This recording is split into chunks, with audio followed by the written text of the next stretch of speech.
A wise man once said, the future belongs to those who are working hard today. I then asked myself the very question, what is the future of Africa? What is the future of the black continent? What is the future of the black race? My name is Efosa Osaro. I'm the author of Osaro Theory, and you are listening to Osaro Theory Podcast.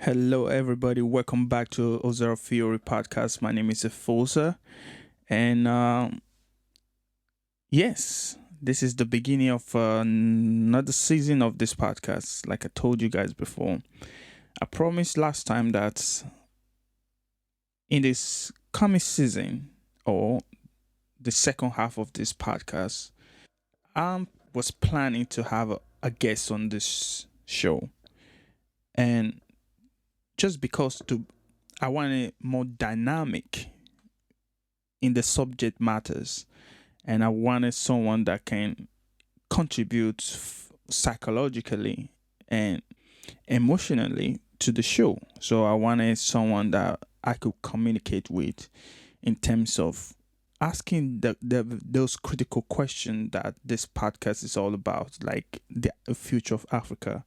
Where are we going? What is the future of Africa in terms of development, psychology, and spiritual, really? So I brought a guest to this show today, and I will let her introduce herself. Sure. Hi, I'm Becky. Thank you for having me. Yeah. And I'm very passionate about psychology. Actually, I studied psychology like 10 years ago at uni back in Italy, but I just left sort of like 6 months after because I quite didn't understand it. I find it quite a heavy topic.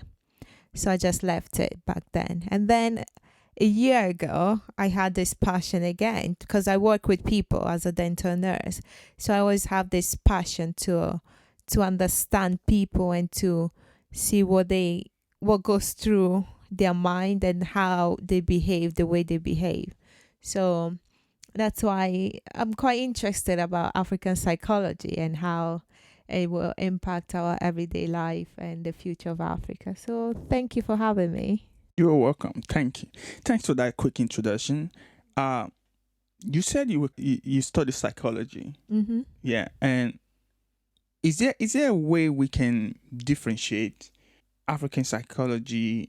I know the terms sound a bit new to you. Definitely. Yeah, because the terms African psychology is something that is propping up Mm-hmm. nowadays, because there's myself have been very involved in this idea of having to bring African psychology to the mainstream, African psychology to forefront, Mm-hmm. and so we can apply it in our everyday doings. Mm-hmm.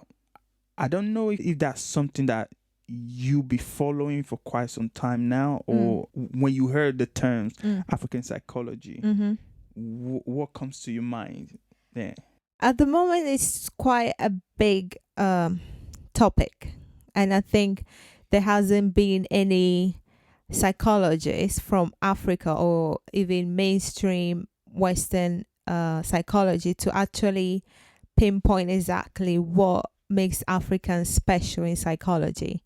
I mean, I understand that the brain of human being is the same everywhere, black or white, it's still the same.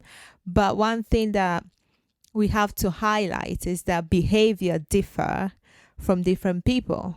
Example, as a woman, although I have the same brain as a man, there are some features or some behavior that I have that a man might not necessarily have or behave that way. And I think it's the same also.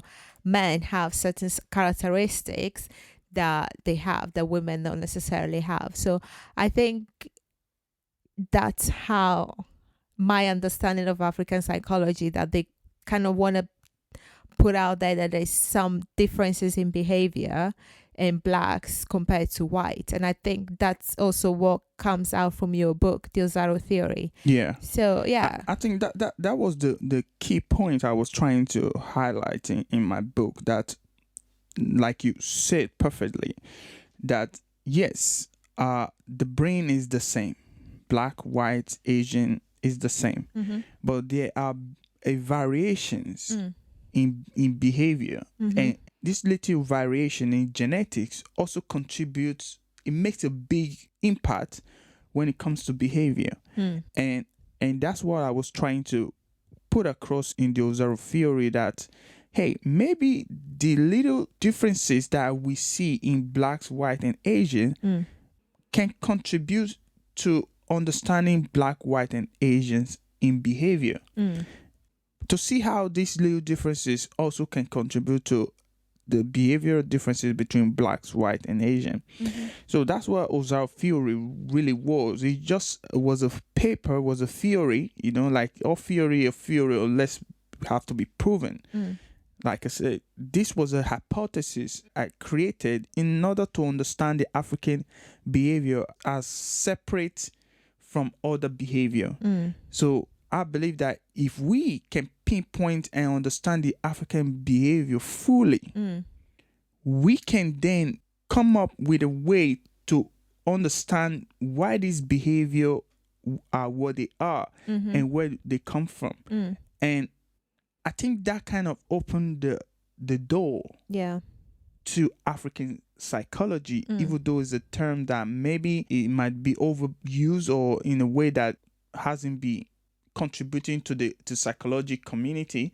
But I think there is a need for an African understanding of African identity in psychology. And African identity is associated or comes with understanding the African behavior. And to understand the African behavior, we really have to study genetics patterns and variation between blacks, white, and Asian. And that would let us have a scientific basis to prove that there is a need for us to have an African psychology. And that's what Osaro theory really is about. Like I put out this theory that, listen, there is a differences in genetics between blacks, white, and Asian. These genetics can contribute to the understanding of African psychology in behavior and studying behavior and other parts of African cultures and personalities. So let me first of all say that I'm really glad, I'm happy to find someone like you to be on this podcast. The podcast has been a solo journey. All right. And me trying to write a book and try to put my ideas out there. And it can be very challenging. And it can be very challenging at times. And I do find that very exhausting, psychologically, emotionally. And so, but to have someone that you can really have a good conversation regarding a topic that you find really interesting or you love to talk about, I think it is a wonderful thing. So once again, I want to thank you for coming on board and joining me on this podcast. Thank you. The reason I brought you here or invited you to this podcast is really that sometimes as a writer, let me speak from a perspective of a writer. As a writer, sometimes when you are writing, you are writing from your own point of view, from your own perspective, from your own understanding.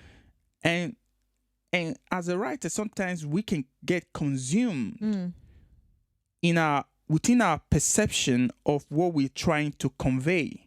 You understand me? So I wanted to have a broad conversation, a broad understanding with someone that understands psychology about where are we heading in terms of, is it a right step for African to start implementing psychology, or is it a right step for us to even use the word African psychology in the first place? So I really wanted to understand, what's your take on that? Should we be using the word African psychology, or is it just something? Is it too early? Okay. So First of all, I would like to say well done for your book, because honestly speaking, Thank you. this is the first book that I've picked up and I've seen myself in. Meaning that as an African, so I'm from Ghana, so reading a book of psychological, meaning like the Osaro Theory, and let's say reading your book, because you're a Nigerian author, right? Yeah. And Born and bred. okay, so the way you wrote it and where you're coming from, I think you've done like research through your experience of Africans in Africa. So Yeah. like excuse me, so you started from Nigeria, so you talk about the behavior of Nigerians and how it was the lifestyle of you growing up in Nigeria, and then you correlate that to Africans in Italy, then you correlate that to blacks in Netherlands, so the Antilleans and the Guyanas, and then again with the Black British, and then with the African Americans and Caribbean.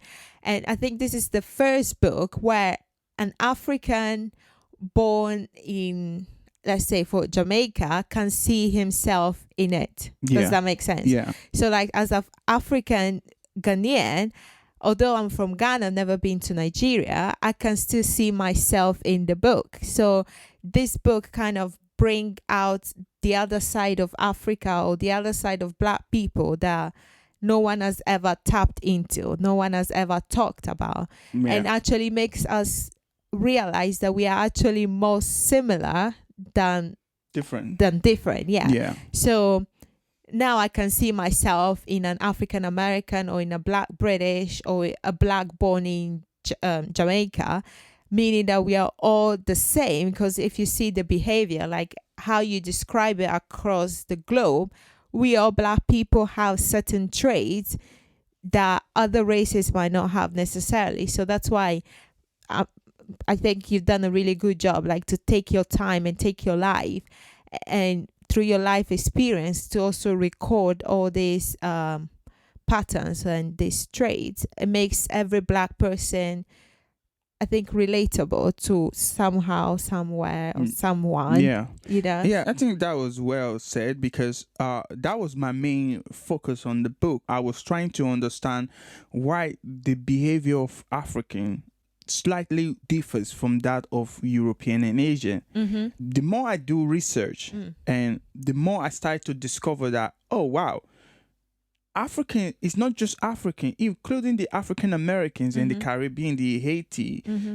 The behavior is similar across the board. Yeah. And I was trying to understand why, why is it so? Why are we so similar in the behavior, even though we kind of like, African Americans, they be taken out of Africa for about 400 and something years, right?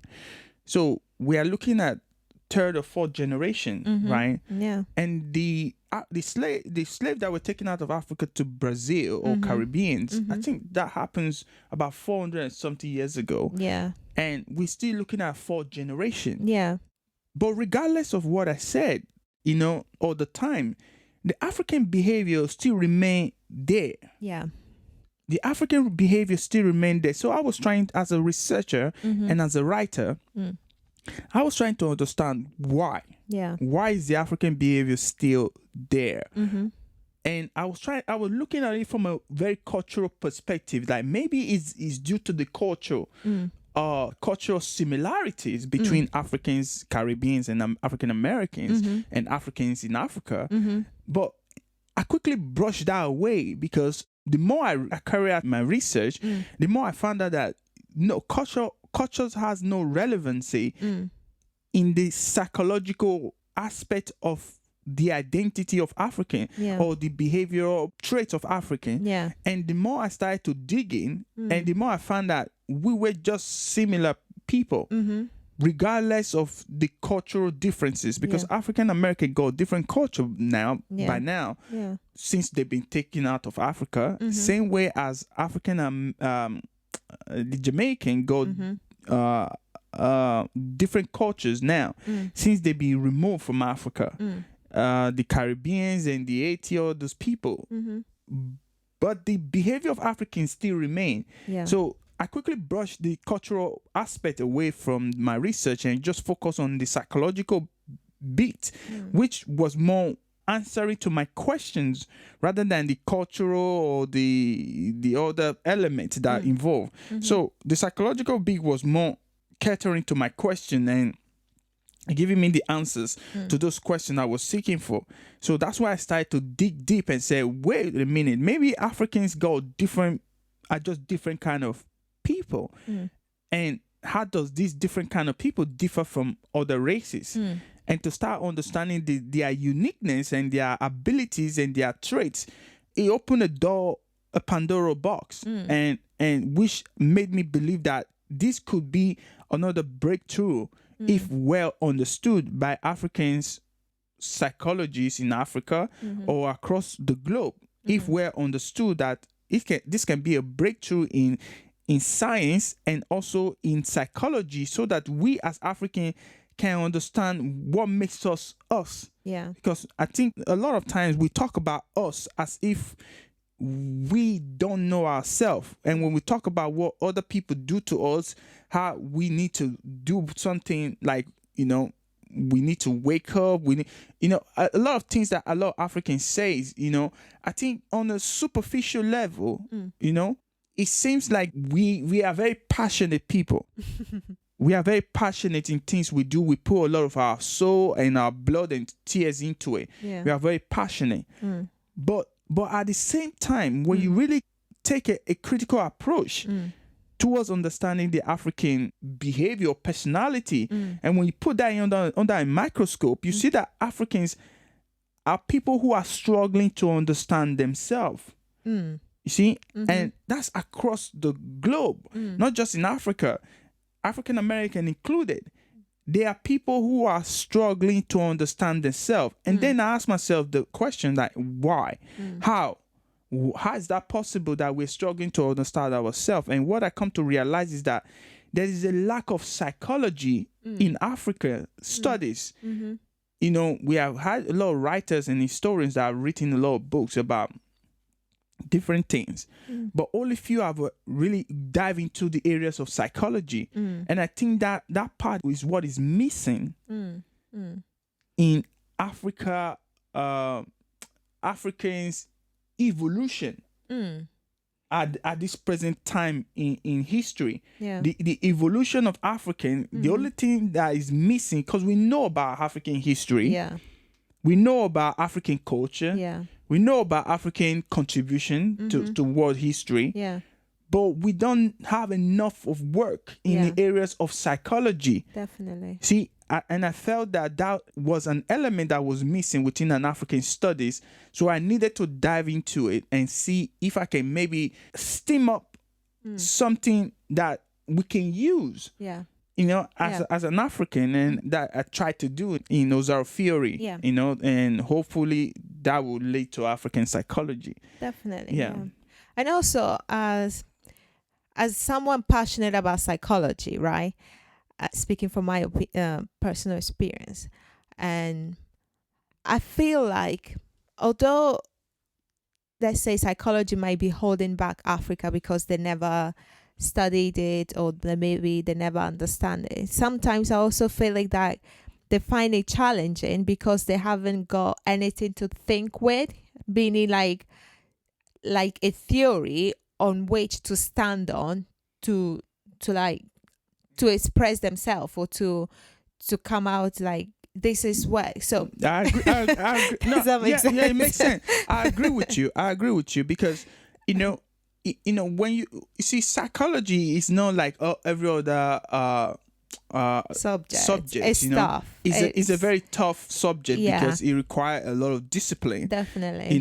And one thing about psychology is that you cannot. That's why in the previous episode, for those who are listening, I talked about how I was not too keen with the way that African America has used the term African psychology to narrate their experience in America. I said I was not very keen to see that, because African American experience is a unique experience that is important, but it kind of boxes us into one dimension, and it boxes us into one basket, as if African American experience dictate everything for us. Yeah. Through the lens of understanding the African people in diaspora. Yeah. Which shouldn't be the case. Yes, you're absolutely right. African psychology, the reason why he's been lacking in the areas of applied psychology, is because there's no theory to think with. Yeah. And once there's no theory to think with, there's really no psychology. Yeah, that's right. And theories and psychologies go hand in hand. Definitely. You develop a theory, you put it in test. You don't develop psychology and go back and start finding theory. Yeah. See, and that is what it has been in when African American use the term African psychology, because we're throwing the word around so loosely. Like I said, we're talking about African psychology, but there's no theories. Yeah. When you said that there's nothing to think with, you're absolutely right. At this present time in African history, there's no theory for African to think with in the areas of psychology. And that's where Osaro Theory comes in. Like, I'm kind of like trying to open the discussion. Like, listen, we need a theory in order for us to discover or find African psychology. We cannot develop African psychology without a theory. And that's what Osaro Theory is. It's basically Osaro Theory. That is a theory that can be used, is a hypothesis, but it can be used to understand, like, okay, if Osaro Theory is right, maybe let's try implement some of his idea and let's see if it actually works. And that's where I really want African to take it to, like, in terms of building the skeleton for developing African psychology, because it's really important. You need a theory, which is the skeleton, to build the psychology. Without theory, you don't have psychology. That's right. Yeah. And I have one question. Please do. Yeah. So basically, one thing that's always been a big issue that I always find difficult to understand myself is about nature versus nurture, right?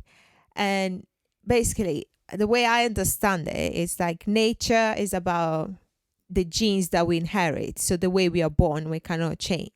And then the nurture is our environment and what we learn from the environment, right?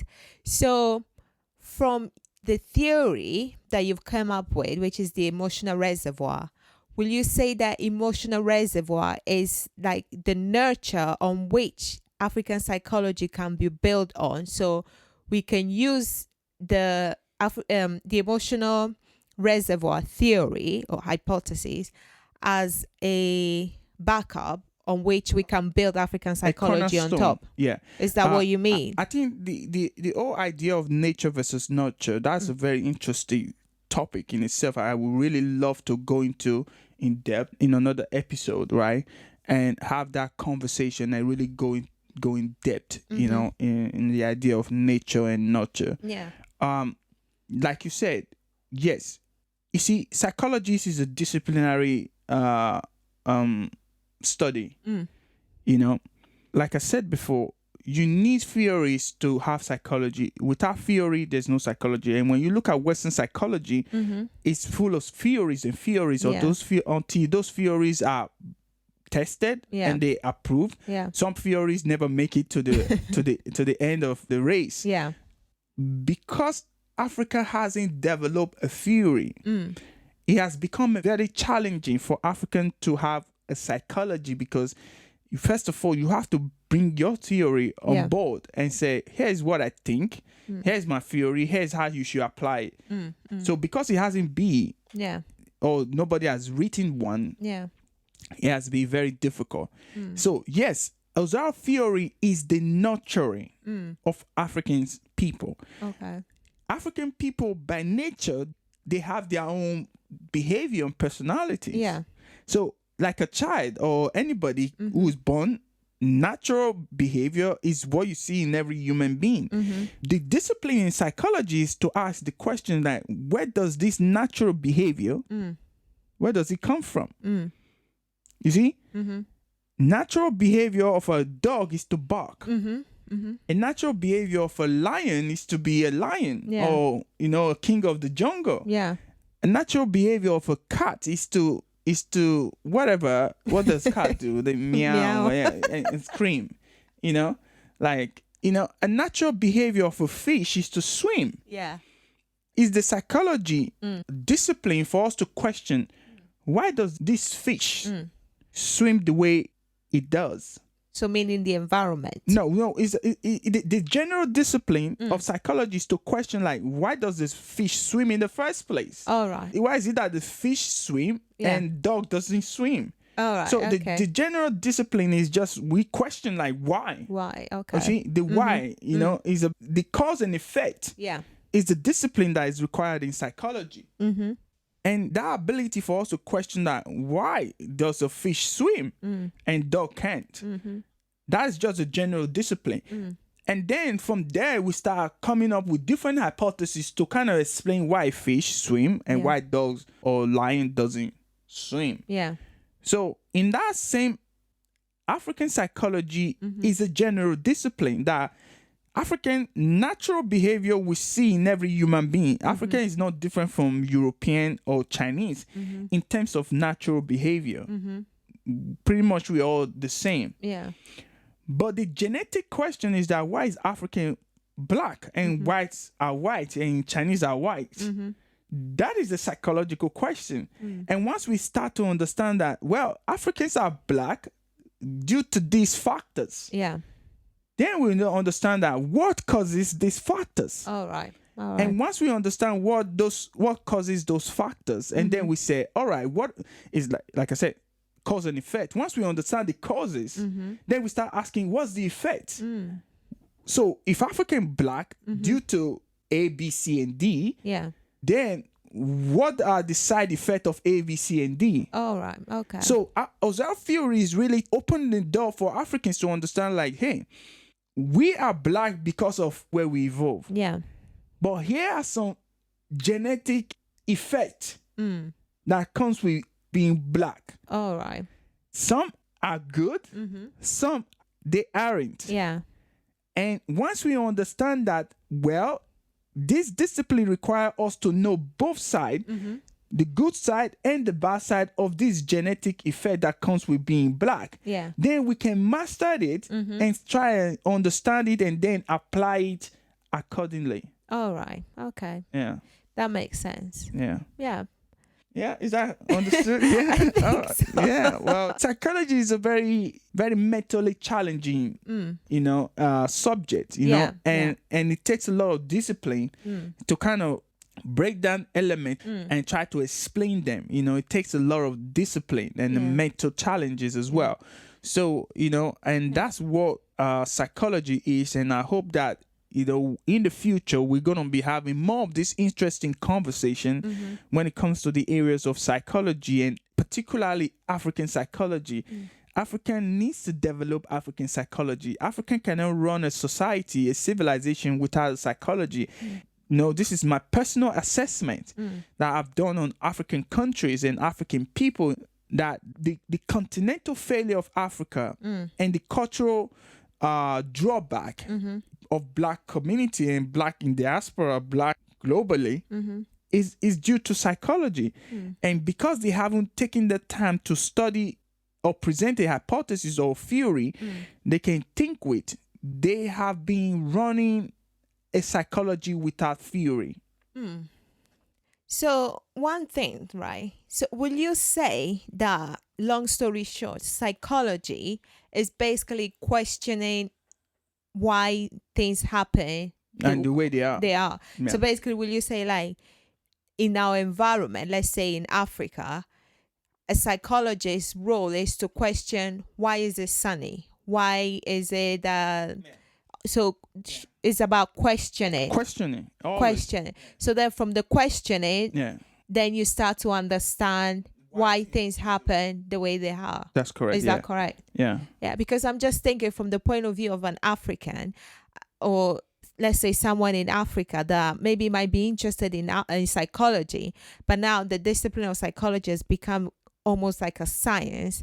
So it's quite difficult for us Africans to understand how it works. The reason why psychology has become more science in the West is because Westerners have come to the understanding that psychology is science. Because the more you start asking questions about why things work the way they worked or why things are the way they are, the more you are becoming scientists. You see?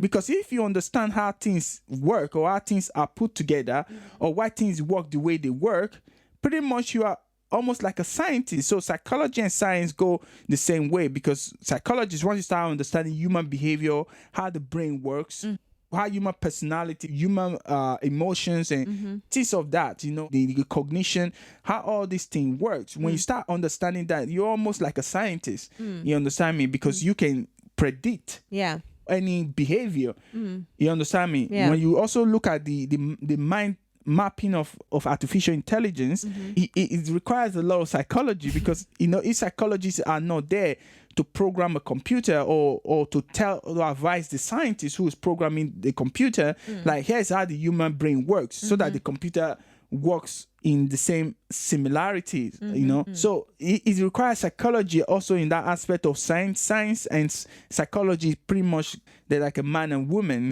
you need both. You understand me? So you cannot have science without psychology. So because the more you go in depth in psychology, the more you discover science. Of course. Okay. The more you discover science and know science, the more you understand psychology as well. Yeah. Okay. So it's a discipline that require both. All right. Yeah, and that was the end of this podcast. And in the next episode, 2 more debates regarding nature versus nurture and how we differ as humans and what is so special about us Africans. I'm happy to have guests on this show, and hopefully she will stay for long. And now, we'll be having her around for long, and so have a different opinion and different perspective about psychology, about life and everything. Once again, thank you for coming. Thank you for having me. Yeah. And see you next time. Yeah. All right. Take care, guys. See you. Bye.